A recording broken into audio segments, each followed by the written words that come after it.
day 33 now of lockdown learning, cab isolation. We're just putting a little bit of fungicide on some oilseed rape because, believe it or not, when the petals, the little yellow petals, fall off, they can hang up on the plant's branches, and then when you get some wet weather, like we might not get any, but like the dews and different things in the morning and stuff, you can get a fungus that attacks the plant. So if we protect it with this, it's a little bit like a disinfectant, sunscreen kind of thing. It can stop that happening. So I think the letter of the day today is Y, because the crop is still just about yellow, apart from here where it was eaten by slugs and pigeons. We're just in the same field that's a bit patchy where we grew the NHS sunflowers, and I didn't get my camera out in time, but when I come up this morning, some hares were eating the top of the N. So I don't know whether we might have to patch it up a little bit when it comes into flower, but we'll just have to see how it goes. So if I spin the camera around now, you'll see us just coming up the hill onto where the sunflowers are. I'm just going to turn my GPS off because it doesn't know the flowers are here. There we go. Let's turn it around now. And then this is the N here. So this is the bottom of the N. You can see.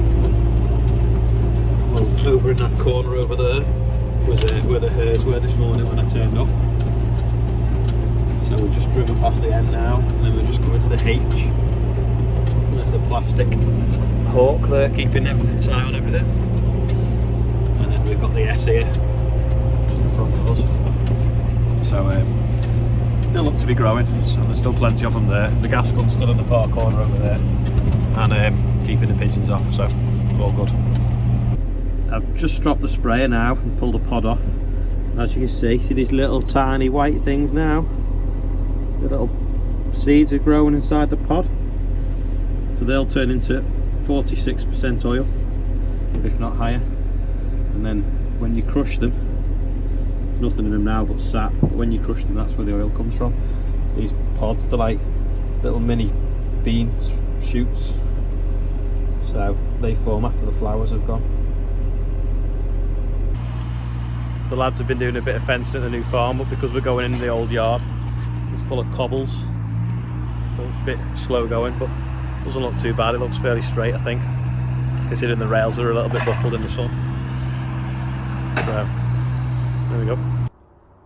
Just a bit of an update here on the dried grass we did. So it's lovely and green,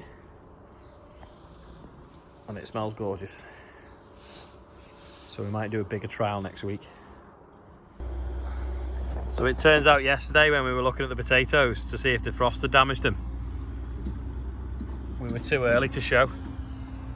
Obviously the day before had been okay, but yesterday morning the frost was just too much, so it's just totally killed off some of the leaves. Hopefully they should recover, but it's certainly going to set the harvesting off and back, and when they're ready they look really sick and horrible now. It's a shame really. They looked so green and lush the other day.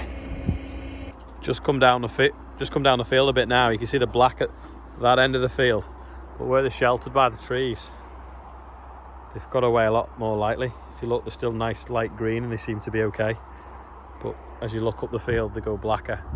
And as you look further down into the hollow over there, they've gone black as well.